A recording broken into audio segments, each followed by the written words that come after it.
கட்டினவளை தவிர மற்றவங்கள மரியாதையா பார்க்கணும்னு நினைக்கிறவன் நான். அதனால தான் அவனை வேலையை விட்டு விலக்கிட்டேன்.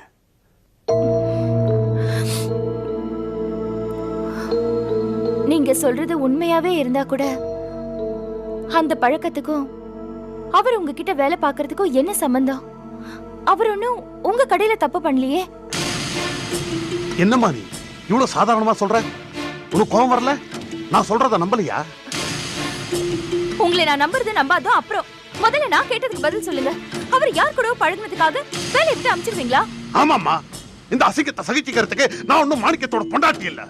இத பாருமா, பாதகத்திலே படுபாதகம் எது தெரியுமா? அடுத்தவன் பொண்டாட்டியா அடைய நினைக்கிறதான். உன் புருஷன் அதை பூசாம பண்ணிட்டு அதை பத்தி எந்த ஒரு சங்கடமும் இல்லாம உனக்கு ஒரு தாலியை கட்டி உனக்கு கொண்டு வந்து வச்சிருக்க.